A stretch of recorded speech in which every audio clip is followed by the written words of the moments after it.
కాలువ కాడ ఉండే అవ్వ అంటే పిల్లలకు పెద్దలకు కూడా ఇష్టమే. అవ్వ ఒంటరిగానే ఉంటుంది.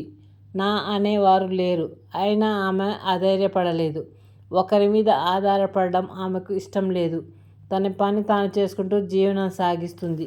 పొద్దున్నే లేచిన దగ్గర నుంచి గడిపే సమయం అంతా బయటనే ఏదో ఒక పని చేస్తూ గడిపేస్తుంది. గుడిసె పక్కనే ఉన్న గోడకు పిడకలు చేసి అవి ఎండినాక తీసి జాగ్రత్త చేసి అమ్మకానికి ఉంచుతుంది.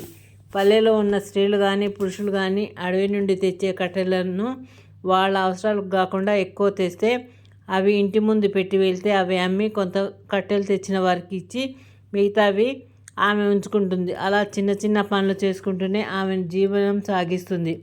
ఎప్పుడు లోపలికి వెళ్ళి వండుకుంటుందో కానీ ఎప్పుడు ఏదో పని చేస్తూనే కనిపిస్తుంటుంది. అయితే ఆమె ఉండే చోట కాలువ పారుతుంది కదా, దానిలో చిన్నపిల్లలు అంటే 10 సంవత్సరాల పైన పిల్లలు వచ్చి ఈత కొడుతూ ఉంటారు. ఇంకా కొంతమంది చిన్నపిల్లలు వచ్చి అక్కడ ఆడుకుంటూ ఉంటారు. వాళ్ళను గమనిస్తూ వాళ్ళు నీళ్ళల్లో కొట్టుకోపోకుండా చూస్తూ ఉంటుంది. ఆ పిల్లలకు ఎలాంటి కష్టం రాకుండా అర్చి చెప్తూ ఉంటుంది. పిల్లలకు ఎలాంటి కష్టం లేకుండా ఆమె వాళ్ళను గమనిస్తూ ఉంటుంది. కాబట్టి ఆ ఊరి వారు అవ్వ ఉందిలే పిల్లల దగ్గర అనే భరోసాతో ధైర్యంగా ఉంటారు. పిల్లల అరుపులు ఆ సందడి ఆమెకు ఇబ్బందిగా అనిపించదు.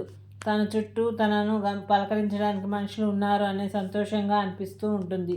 అందుకే ఆమెకు తను ఒంటరిని అనే భావన రాదు. పొద్దున్న లేస్తే ఎవరో ఒకరు పలకరిస్తూనే ఉంటారు. గుడ్ నైట్ పిల్లలు. నా కథ నచ్చినట్లయితే లైక్ చేయండి, షేర్ చేయండి, సబ్స్క్రైబ్ చేయండి.